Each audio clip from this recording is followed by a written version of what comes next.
두 번째 강의는 깨진 유리창의 법칙에 대한 사례 및 자가 진단 테스트에 대해서 강의하도록 하겠습니다. 먼저 사례들에 대해서 살펴보도록 하겠습니다. 미국의 K마트는 90년도 초부터 아주 큰 매장을 운영하게 되었습니다. K마트 매장은 2,300여 개의 매장 수를 보유할 수 있을 정도로 승승장구하였으며 K마트가 창립 40주년 때까지 큰 성장을 이루었지만 40주년을 맞이했던 2002년 법정관리를 요청하며 문을 닫게 되었습니다. 이 K마트 엄청난 큰 매장이 문을 닫게 된 이유는 국제 경영 컨설턴트인 존 솔은 K마트의 몰락은 직접적 원인은 고객 서비스의 부재와 방만한 경영에 있었다. 광고와 매장 수리 비용의 10분의 1만이라도 직원 교육에 투자했다면 월마트와 같은 고공행진을 계속할 수 있었을 것이다 라고 언급해왔습니다. K마트의 경우에는 큰 성공을 이루었지만 고객 서비스 부분에서 대처를 잘못하여 결국에는 회사가 문을 닫게 되었습니다. 반면에 월마트 같은 경우에는 돈을 절약할 수 있는 곳이라는 기업 이미지를 만들기 위해 굉장히 노력을 하였고, 유동인구가 많고 쇼핑하기 편리한 장소에 위치를 하는 전략으로 큰 성공을 거두었습니다. 질 좋은 제품을 가장 저렴한 가격에 제공한다는 고객의 약속을 지켰고요. 반면에 K마트는 그러한 약속을 지키지 않았습니다. 블루라이트 스페셜이라는 K마트 특별 할인 제도를 계속 유지하지 않고 폐지하였고요. 고객이 자신들을 좀 더 우러러보기를 바람으로써 고객의 신뢰를 잃고 추락을 하였습니다. 대기업은 자신이 너무나 성공적이고 거대하고 경고에서 중소기업들과는 달리 고객으로부터 깨진 유리창을 검사조차 받지 않을 것이라고 믿고 있습니다. 하지만 K마트의 사례에서 보듯이 대기업도 고객 관리와 고객 서비스를 제대로 하지 못하면 문을 닫고 추락할 수 있음을 알 수 있습니다. 즉, 고객이 원하는 서비스를 제공하지 못하면 어떠한 기업도 성공할 수 없습니다. K마트의 경우는 스스로를 거대하고 강력하다고 생각하며 고객 서비스를 고민하지 않는 기업은 당장 변화해야 한다는 메시지를 남기고 있습니다. 그렇지 않으면 오만이라는 깨진 유리창 때문에 자멸할 것임을 알려주고 있습니다. 영업 실적이 떨어지고 비즈니스가 전망가지 못할 때 고객을 탓해봐야 아무 소용이 없습니다. 그렇다면 그동안 잘못된 고객이 당신의 제품이나 서비스를 구매했다는 말이 되고, 이는 굉장히 어리석은 생각입니다. 고객에게 최상의 경험을 제공하기 위해서 애를 써야 합니다. 즉, 고객 중심의 생각을 해야 합니다. 당신이 고객보다 똑똑하고 세련됐다는 생각을 버려야 하고, 우리의 비즈니스에 대해 고객에게 설명하려 하지 말고 고객이 우리에게 설명하는 말에 귀를 기울여야 합니다. 깨진 유리창을 테이프로 붙여놓는다고 수리되는 것은 아닙니다. 깨진 유리창은 숨긴다고 해서 해결될 문제가 아니라 빠르게 그리고 제대로 된 수리를 해야지 수리가 되고 예방이 되는 것입니다.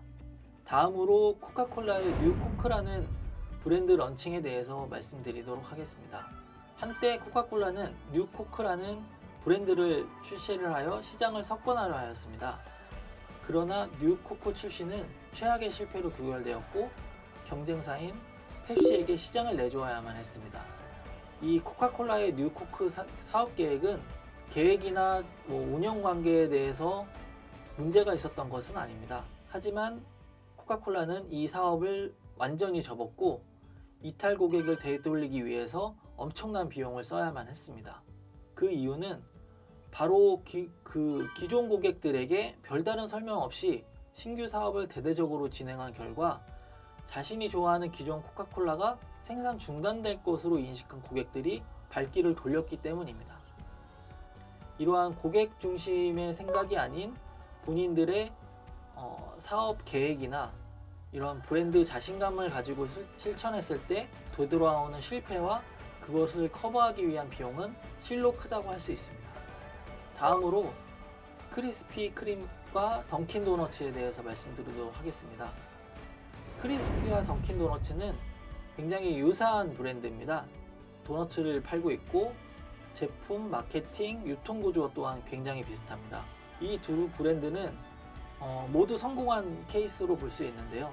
이런 성공한 케이스가 왜 논쟁이 뜨거운가 하면 똑같은 제품에 대한 다른 고객들이 몰리기 때문입니다. 이 두 기업이 각각 만들어낸 브랜드 이미지가 너무나 강력해서 고객들이 제품에 대한 감정적인 유대감을 갖기 때문에 고객의 마음속에 그들의 도넛이라는 친숙하고 맛이 좋다는 생각을 심는 데 성공을 하였습니다. 고객에게 주는 첫 인상이 앞으로 강력한 유대관계를 형성하는 데 결정적인 역할을 합니다. 고객과 첫 만남에서 깨진 유리창을 보인다면 어마어마한 기회를 놓치는 것으로 첫 인상의 중요성은 아무리 강조해도 지나치지 않습니다. 던킨 도너츠 팬이 좋은 경험을 하고 고객에게 원하는 그 기대 이상의 맛을 느꼈다면 계속 던킨 도너츠를 방문하게 됩니다.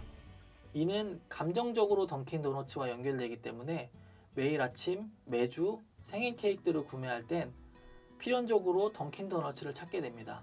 이러한 비슷한 서비스를 제공하는 크리스피 또한 던킨 도너츠에 매료된 고객들은 크리스피를 방문할 필요성을 못 느끼게 되고 지속적으로 던킨 도너츠만 방문을 하게 됩니다. 고객들은 자신이 처음에 선택하고 사랑하는 브랜드가 더 좋다고 믿습니다. 스스로 브랜드를 선택하고 나아가 그 브랜드를 자신의 일부로 여깁니다.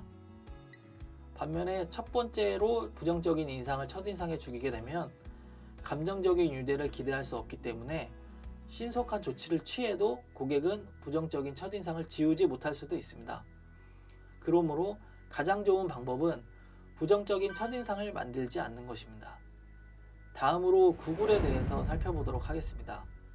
요즘 많이 쓰이는 검색을 할 때 검색한다가 아니라 구글링 한다고 말을 합니다. 즉 구글한다 이렇게 말을 합니다.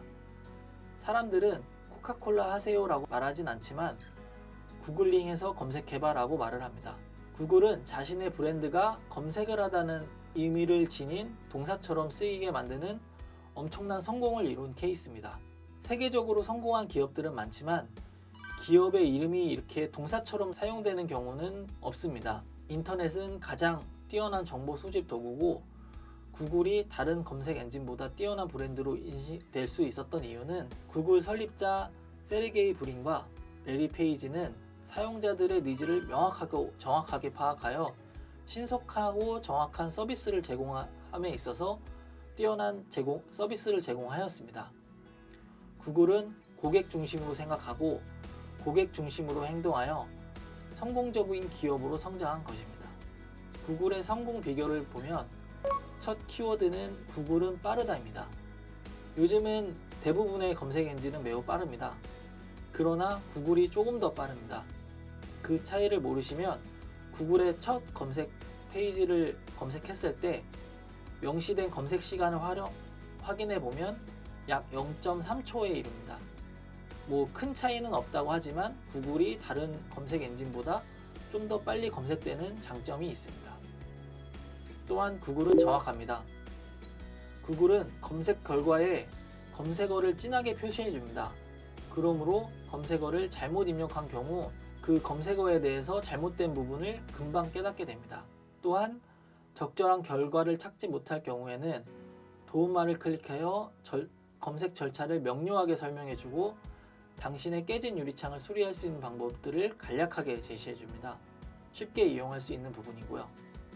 그리고 다른 검색 엔진들은 우리가 요청한 검색어에 대해 상위 10개의 결과만 보여주는 경우가 많은데 다른 검색 엔진은 즉 당신의 상위 검색에 만족하지 못했을 경우에 더 많은 결과를 볼 수 있게끔 클릭을 하거나 다른 방법을 취했을 때 더 보여주는 상황이 되는데 구글은 처음부터 모든 검색 결과를 보여줌으로써 다른 검색 엔진들과 달리 사용자가 검색 결과의 양을 결정할 수가 있습니다. 이러한 부분으로 큰 성공을 이루었고 구글은 현재 세계적이고 초인류 기업이 되었습니다. 다음은 훈련된 미소와 진심 어린 미소에 대해서 말씀드리겠습니다. 고객은 진심 어린 미소와 가장된 미소를 구분할 수 있습니다. 전화, 우편, 인터넷으로 고객과 만나는 경우 고객의 관심을 분산시킬 수 있는 요소들을 없애야 합니다. 그러므로 고객은 상담원의 서비스를 집중하게 되고 아무리 작은 깨진 유리창도 금세 발견하게 됩니다. 친절한 채 하는 것으로는 충분치 않습니다. 직원과 직접 만나는 경우 전화를 통해서도 진정성을 구분할 수 있기 때문입니다. 훈련된 미소도 굉장히 중요한 부분이지만 더 나아가 진심 어린 미소가 필요한 상황입니다. 대부분 식당을 새로 오픈하고 문을 열었을 때 2년 내에 70%가 없어지고 도산하게 됩니다. 이거는 굉장히 큰 수치라고 볼 수 있는데요. 작고 사소한 것에 관심을 기울이지 않고 수리하지 않았기 때문이라고 볼 수 있습니다. 우리는 이러한 깨진 유리창의 법칙을 한번 확인해보고 실천할 수 있는 가이드라인을 제공하도록 하겠습니다. 크게 7가지고 7가지를 본인들이 한번 체크해 보면서 본인들이 적용하고 활용할 수 있는 방법들을 생각해 보는 시간을 가졌으면 좋겠습니다. 첫 번째는 경영자는 깨진 유리창에 대해 강박관념과 강박 행동을 가져야 한다입니다. 이러한 깨진 유리창을 찾기 위해 적극적으로 노력하고 방치하지 말고 항상 더 나아질 수 있도록 관리해야 합니다. 두 번째는 가장 치명적인 깨진 유리창은 사람이다. 직원의 잘못을 방치하면 깨진 유리창 바이러스가 전체로 퍼지게 됩니다. 세 번째로 물리적 환경은 매우 중요합니다. 고객의 시선이 미치는 모든 곳의 환경을 항상 관리하고 지적하고 개선해야 합니다. 네 번째로는 고객은 당신의 회사, 제품, 서비스에 기대를 갖고 있습니다. 기본적인 그 기대를 갖고 있기 때문에 방문 시에 그 기대를 뛰어넘을 수 있도록 해야 합니다. 다섯 번째는 고객은 당신의 회사, 제품, 서비스를 통해 얻은 경험으로 재구매를 결정합니다. 이러한 만족들이 있기 때문에 재방문을 하고 매출액은 점점 늘어나는 것입니다. 최초의 지위를 획득해서 경쟁자가 주지 않는 행복과 혜택을 주어야 합니다.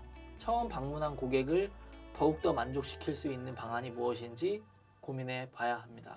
여섯 번째는 고객이 어떤 경험을 하고 있는지 느끼기 위해서 스스로 고객이 되어 보아야 합니다. 즉, 암행어사 역할을 해 보아야 합니다. 불편 신고를 가장 많이 한 고객을 찾아 그 평가를 받아봐야 하고, 불편 신고 사항을 접수했다고 해서 고객에 대해서 불만을 가지거나 무시하는 이런 상황이 아니라 그를 적극적으로 활용하여 개선하고 나아갈 수 있는 방향을 생각해 봐야 합니다. 일곱 번째는 사이버 세계에서는 모든 사람이 당신의 깨진 유리창을 더 손쉽게 본다입니다. 방문 전에 이러한 선입견을 가질 수 있는 부분들을 최대한 배제하고 더 잘 활용할 수 있는 방법으로 생각하고 개선을 해야 될 부분입니다. 지금까지 성공 사례와 저희 자가 진단 테스트에 대해서 살펴보았는데요. 정리를 하자면 현재 비즈니스 세계는 큰 전략과 혁신에는 많은 관심을 보이지만 작은 실수와 무관심에 대해서는 아무런 조치를 취하지 않는 문제점을 보이고 있습니다. 그러나 큰 변화는 작은 것에서부터 시작되는 법입니다. 깨진 유리창 법칙은 바로 그것을 강조하고 있는 것입니다. 기업의 경영자, 관리자, 그리고 모든 직원들이 항상 명심해야 될 대목입니다. 네, 지금까지 강의를 쭉 보았는데요. 깨진 유리창에 대해서 이해하고 더 나아갈 수 있는 방법들을 모색해서 더 큰 사업의 성공을 이루었으면 좋겠습니다. 감사합니다.